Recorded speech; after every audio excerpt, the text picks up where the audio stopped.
Okay, properties. Enzymes की क्या properties होती हैं? Enzymes are biological catalyst. ये हमें पहले दिन से पता है कि एंजाइम्स क्या होते हैं, बायोलॉजिकल कैटालिस्ट होते हैं। ये हमारे अंदर एंजाइमेटिक रिएक्शंस को स्पीड अप करते हैं। They lower the activation energy of a chemical reaction to proceed. ये भी हमें पता है कि ये एक्टिवेशन एनर्जी को कम कर देते हैं जो कि केमिकल रिएक्शन को चाहिए होती है प्रोसीड होने के लिए, अक्कर होने के लिए। तो केमिकल रिएक्शन को अगर पहाड़ जितनी एक्टिवेशन एनर्जी चाहिए तो वो पहाड़ जितनी एनर्जी कहाँ से लाएगा? वहां पे एंजाइम्स क्या करते हैं, उसकी पहाड़ जितनी एनर्जी को कम कर देते हैं और ये ऐसा समझ लें कि वो पहाड़ के अंदर से एक टनल बना देते हैं। अब वो इतना ऊंचा पहाड़ के ऊपर नहीं चढ़ना पड़ता बल्कि पहाड़ के अंदर से गुजर जाते हैं जिसमें एनर्जी कम लगती है।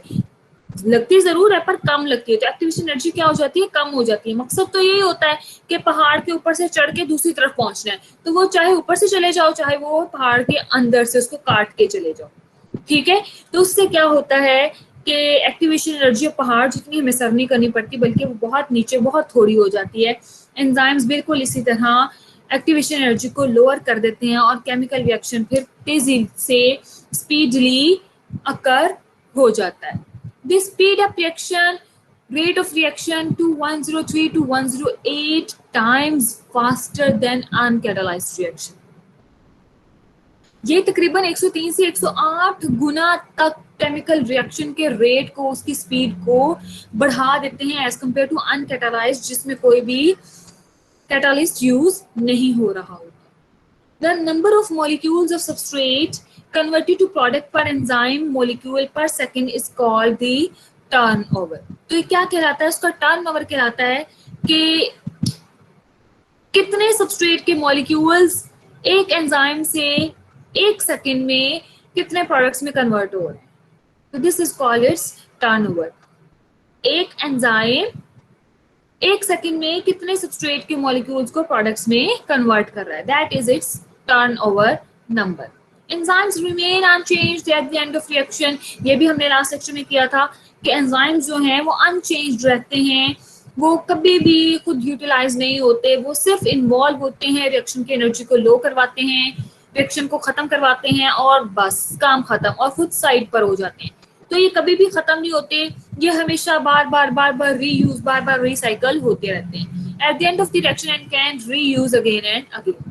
Enzyme activity can be regulated that is increased और डिक्रीज्ड। एंजाइम की एक्टिविटी को हम खुद से बढ़ा या कम कर सकते हैं। It depends upon the temperature and pH of the enzyme. Temperature increase करके, पीएच इंक्रीज करके हम एंजाइम की एक्टिविटी को बढ़ा सकते हैं, उसके काम करने की सलाहियत को बढ़ा सकते हैं, पर एक हद तक, एक लिमिट तक। उस लिमिट से एक्सीड करेंगे हम तो क्या होगा, एंजाइम डी नेचर हो जाएगा। चाहे तो पीएच बढ़ाते जाओ चाहे टेम्परेचर बढ़ाओ, अगर उस लिमिट से ऊपर गई तो क्या होगा, एंजाइम डी नेचर हो जाएगा। Enzyme specificity, one of the most important property of enzyme is its specificity. Enzyme हमेशा स्पेसिफिक होते हैं। स्पेसिफिक का मतलब कि जिस सबस्ट्रेट के लिए ये बने हैं ये हमेशा सिर्फ उसी सबस्ट्रेट को ही प्रोडक्ट्स में कन्वर्ट करेंगे। ये इधर उधर और किसी सबस्ट्रेट के साथ रिएक्ट नहीं कर सकते, ये इधर उधर और किसी सबस्ट्रेट के रिएक्शन को नहीं करवा सकते।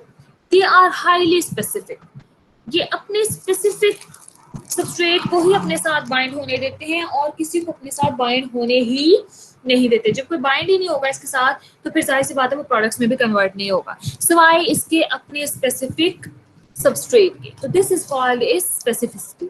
जैसे हम ऐसे कह लें कि आपकी क्लास है, एक क्लास आपको अलॉट कर दी गई है, वो स्पेसिफिक आपकी है। तो अब आप किसी दूसरी क्लास में जाओगे तो वहां पे आपको अपना टीचर तो नहीं मिलेगा, वहां पे तो कोई और क्लास हो रही होगी, ऐसे ही है ना। तो वो आपकी स्पेसिफिसिटी नहीं रही, वो आपका लेक्चर नहीं रहा, वो आप तो वो बुक पढ़ ही नहीं रहे हो, आप वो कोर्स पढ़ ही नहीं रहे हो और आप उस क्लास में जाके बैठ गए, तो आपको कुछ प्रोडक्ट मिलेगा, कुछ भी नहीं मिलेगा, आपको मार्क्स मिलेंगे नहीं मिलेंगे। तो एंजाइम्स भी इसी तरह हाईली स्पेसिफिक होते हैं कि जो इनको सबस्ट्रेट अलॉट कर दिया जाता है ये हमेशा फिर उसी सबस्ट्रेट के लिए काम करते हैं और किसी के लिए काम नहीं करते। तो इसको रीड कर लेते हैं। Absolute specificity is the property of some enzymes only to convert a single substrate into product. तो एब्सोल्यूट स्पेसिफिसिटी क्या है एंजाइम की कि वो सिर्फ अपने स्पेसिफिक सिंगल सबस्ट्रेट को ही प्रोडक्ट्स में कन्वर्ट कर सके और किसी को नहीं. Enzymes are highly specific to their substrate. Enzymes क्या होते हैं? दे आर हाईली स्पेसिफिक होते हैं अपने सबस्ट्रेट के लिए. The specificity is actually a molecular recognition mechanism, and it operates through the structural and conformational complementarity between enzyme and substrate. अब जो एंजाइम की स्पेसिफिसिटी होती है वो कैसे ओरिजिनेट होती है? एंजाइम कैसे स्पेसिफिक होता है? वो ऐसे स्पेसिफिक होता है कि हर एंजाइम का अपना खास स्ट्रक्चर होता है. उस स्ट्रक्चर के अंदर सिर्फ उसका अपना खास सबस्ट्रेट ही बाइंड कर सकता है और कोई बाइंड नहीं कर सकता. ये बिल्कुल उस तरह की बात है कि जैसे आप रिंग लेते हो, रिंग के अंदर पहले नीचे कोली लगी हुई होती है, उसके अंदर नग रखते हैं, ठीक है. और अगर कोली साइज से बड़ी होगी तो उसके अंदर नग फिट नहीं आएगा, और अगर कोली साइज से छोटी होगी तो तब भी उसके अंदर नग, बीड जो है, मोती जो है वो फिट नहीं आएगा. तो यही बात है एंजाइम की कि एंजाइम भी स्पेसिफिक होता है. जिसके लिए वो बना दिया गया है, जिसके लिए वो बन गया है, वो सिर्फ उसी के साथ ही बाइंड हो सकता है, क्योंकि उसकी स्ट्रक्चरल कॉम्प्लीमेंटैरिटी, उसकी कॉन्फॉर्मेशनल कॉम्प्लीमेंटैरिटी सिर्फ उसी सबस्ट्रेट के साथ है और किसी के साथ नहीं है. क्लियर? Yes ma'am. ओके. और specificity ma'am is a sorry to interrupt ma'am, बाहर का मैसेज है, उसकी लाइट ऑफ हो गई है, तो वो कह रही थी कि मैं बता दूं आपको. कहती थी ओके जैसे ही आती है डिजाइन कर लेती हूँ. ओके ओके ठीक है, ठीक है बेटा, अपना माइक ऑफ कर दें. हाँ जी, thank you. Specificity is a characteristic property of the active site. अब स्पेसिफिसिटी क्या होती है? ये करेक्टरिस्टिकली प्रॉपर्टी होती है किसकी? एंजाइम की एक्टिव साइट की. क्योंकि एक्टिव साइट पे एंजाइम सबस्ट्रेट में बाइंड होना होता है ना, इसलिए मोर स्पेसिफिकली पूरे एंजाइम के अलावा ये एक्टिव साइट की ज्यादा प्रॉपर्टी है, ज्यादा करेक्टरिस्टिक है. Enzymes are not only have substrate specificity, but some other types of specificity also exist. Enzyme के अंदर सिर्फ अपने सबस्ट्रेट के लिए स्पेसिफिसिटी नहीं होती, बल्कि उसके साथ साथ उसमें कुछ और चीजों के लिए भी स्पेसिफिसिटी होती है, जैसे कि कोएंजाइम और कोफैक्टर वगैरह. जिस एंजाइम का जो कोएंजाइम है वही उसके साथ बाइंड होगा. एनएडी है तो एनएडी बाइंड होगा. जिस एंजाइम का जो कोफैक्टर है वही उसके साथ बाइंड होगा और कोई उसके साथ बाइंड नहीं होगा. तो सबस्ट्रेट के अलावा एंजाइम्स की कुछ और स्पेसिफिसिटीज भी होती हैं. तो specificity of enzyme, enzyme specificity, number 1 bond specificity, group specificity, substrate specificity, optical specificity, geometrical specificity, cofactor specificity. Cofactor specificity में आप लोगों को पहले ही बता चुकी हूँ कि कोफैक्टर अपना खास कोफैक्टर उसके साथ बाइंड होता है. ज्योमेट्रिकल स्पेसिफिसिटी उसकी शेप पे होती है कि ज्योमेट्रिकली उसकी शेप कैसी है, वो स्पेसिफिक होती है. ऑप्टिकल स्पेसिफिसिटी के लाइट की प्रॉपर्टीज उस पर क्या असर डालती हैं, तो वो उस हिसाब से भी स्पेसिफिक होता है. सबस्ट्रेट स्पेसिफिसिटी भी हम पढ़ चुके हैं. Next group specificity.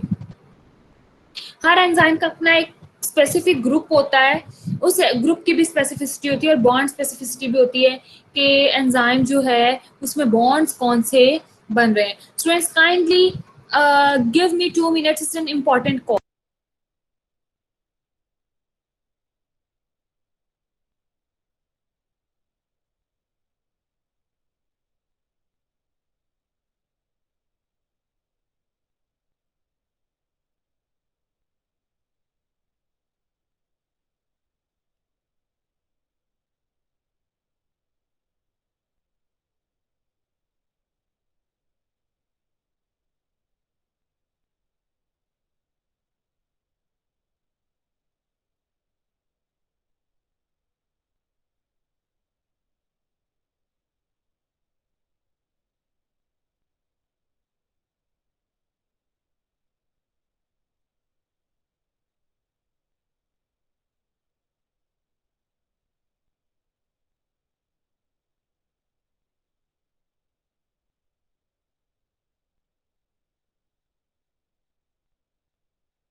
Okay students, thank you for your cooperation.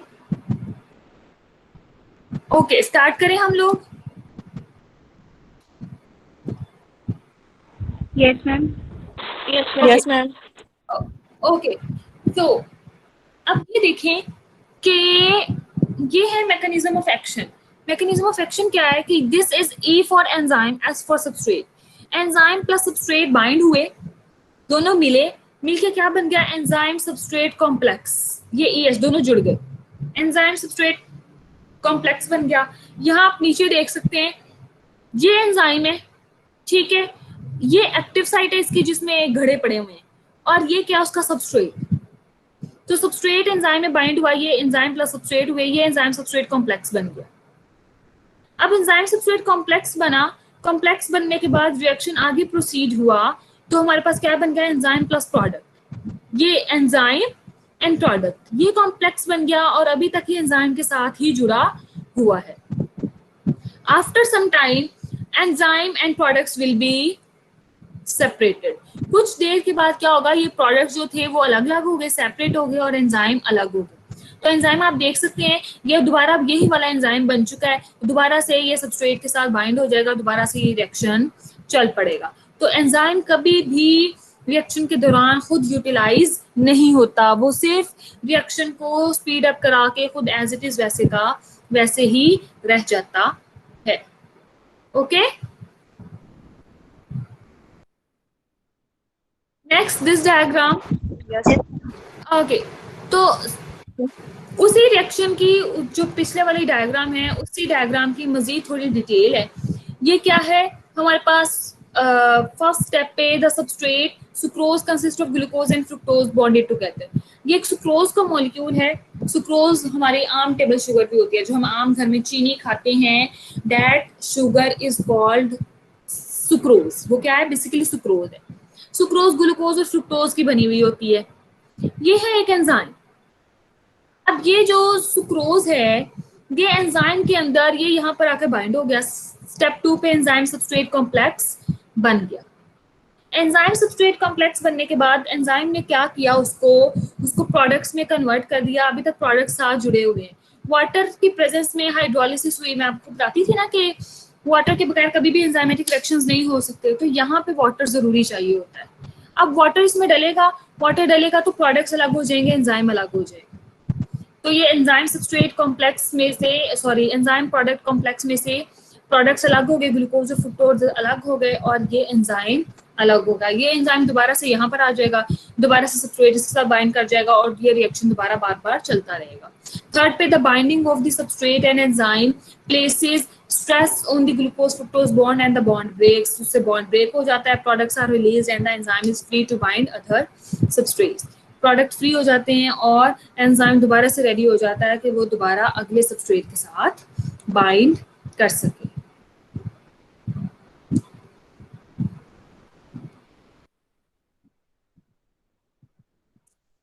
Next है membrane transporters. Membrane transporters basically क्या है, सॉरी ये स्लाइड गलत लगी हुई है, उसको ऊपर से आप काट दें तो आपके पास ये सही वाली स्लाइड नीचे आ जाएगी। अच्छा जी, अब ये क्या है, कोर्स ऑफ रिएक्शन है फ्री एनर्जी।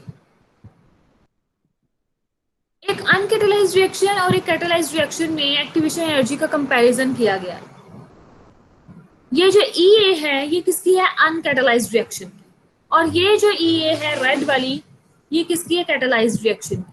तो आप देख सकते हैं अनकैटालाइज्ड रिएक्शन को ये पहाड़ जितनी एनर्जी लगानी पड़ रही है, जबकि कैटालाइज्ड रिएक्शन को ये थोड़ी सी एनर्जी लगानी पड़ रही है, और दोनों के प्रोडक्ट्स तो सेम ही बनते हैं। पर जिसको पहाड़ जितनी एनर्जी चाहिए उसको ऊपर चढ़ने में कितना टाइम लग जाएगा, इससे उसके प्रोडक्ट्स बहुत देर में बनेंगे, तो उससे लाइफ जो है वो पॉसिबल नहीं रहती।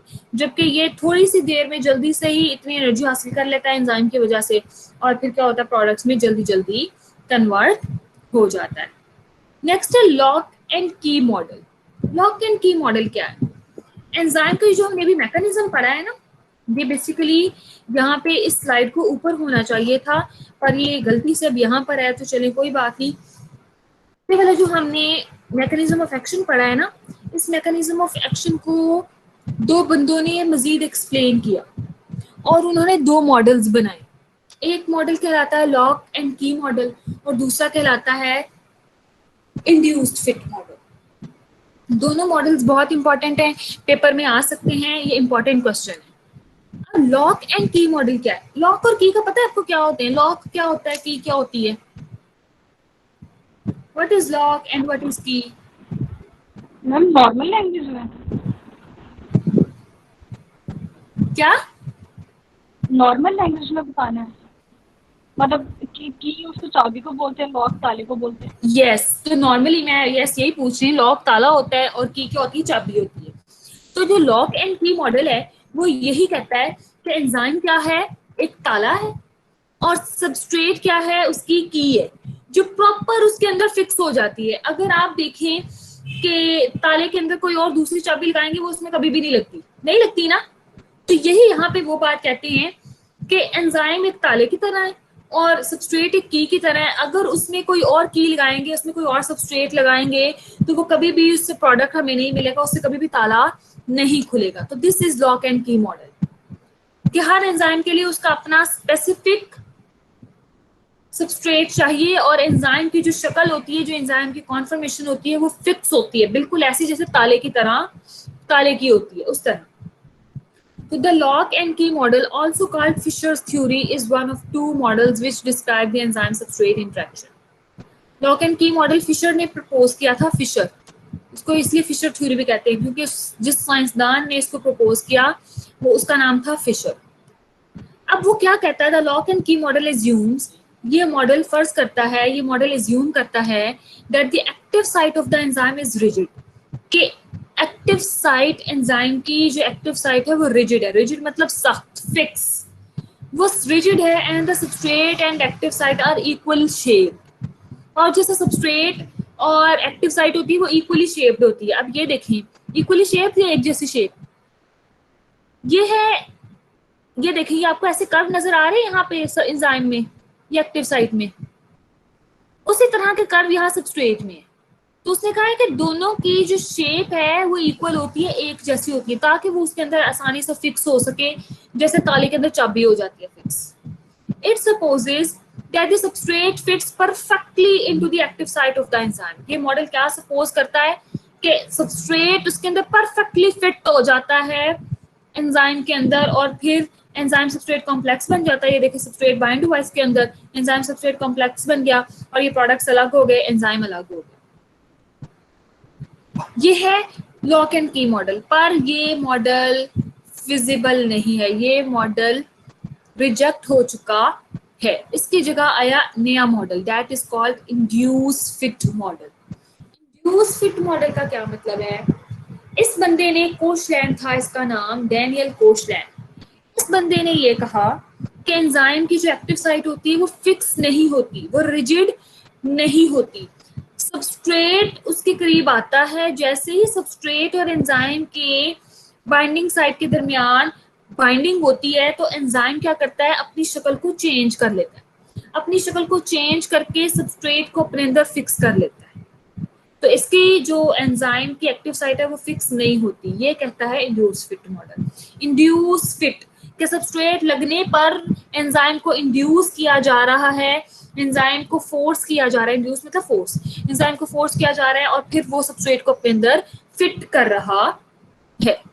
क्लियर?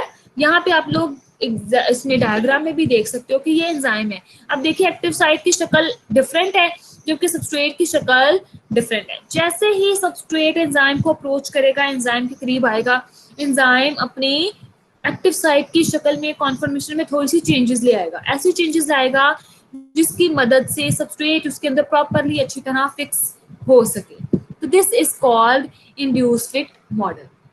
इंड्यूस मतलब फोर्स करना, फोर्स करके उसको फिट करवाया जा रहा है।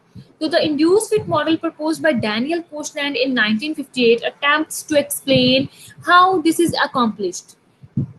His theory asserts that when the active site on the enzyme, कि जब active site enzyme पर makes contact with the proper substrate, अपने proper substrate के साथ specific substrate के साथ contact करती है, उसको approach करती है, the enzyme molds, enzyme अपने आप को mold कर लेता है, तब्दील कर लेता है itself, खुद ब खुद, to the shape of the molecule, किस तरह की, जिस तरह की उसकी सबस्ट्रेट की शेप होती है उस तरह की अपनी शेप कर लेता है, ताकि सबस्ट्रेट उसके अंदर अच्छी तरह से फिक्स हो जाए और फिर एंजाइम सबस्ट्रेट कॉम्प्लेक्स बनेगा तो ही आगे प्रोडक्ट्स में कन्वर्ट सबस्ट्रेट को किया जा सकेगा, अदरवाइज प्रोडक्ट्स में कन्वर्ट नहीं होंगे।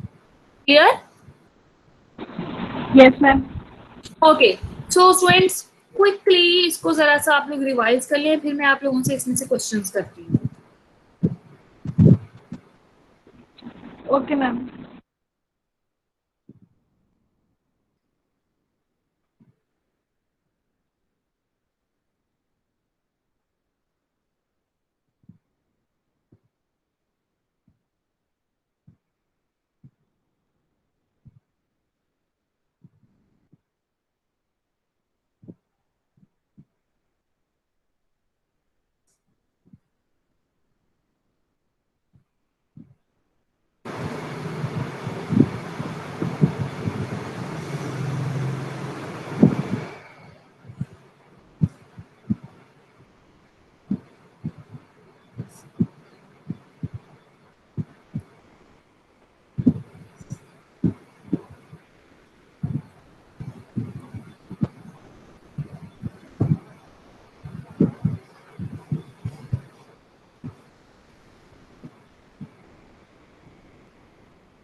स्टूडेंट्स आपकी क्लास में एक बच्ची है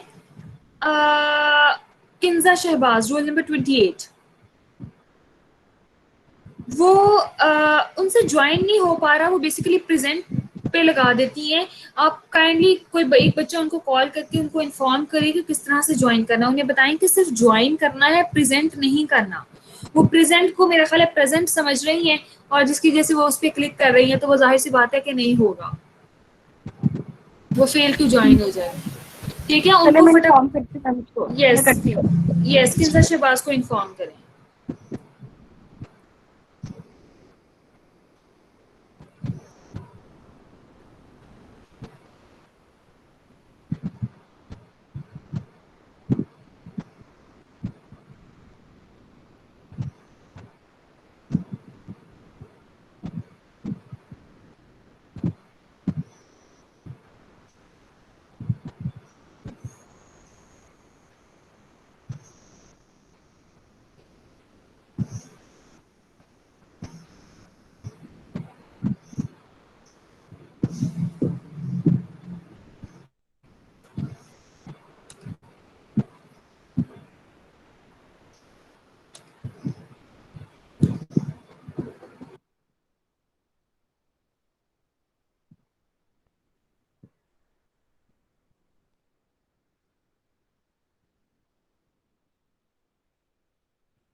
मैम वो प्रेजेंट नहीं कर रही है, वो कह रही है कि मैं अगर ज्वाइन करती हूँ ना तो वो अटेंडेंस लगा रही है कि मतलब अपनी रोल नंबर कह रही है कि प्रेजेंट है, तो वो कमेंट मतलब सेंड नहीं हो रहा, वो इसका कह रही है।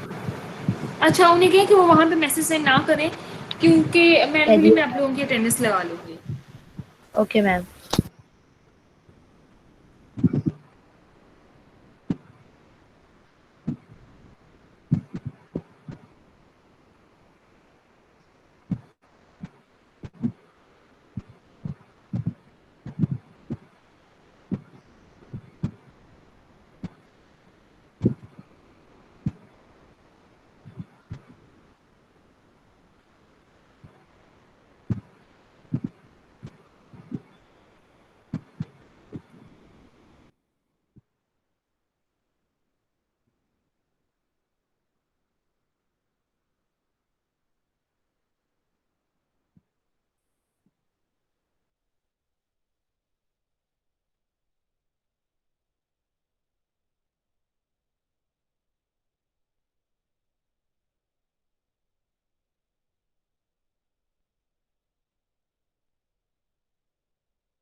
ओके स्टूडेंट्स, आज का लेक्चर इतना ही है, आप लोग लीव कर सकते हैं।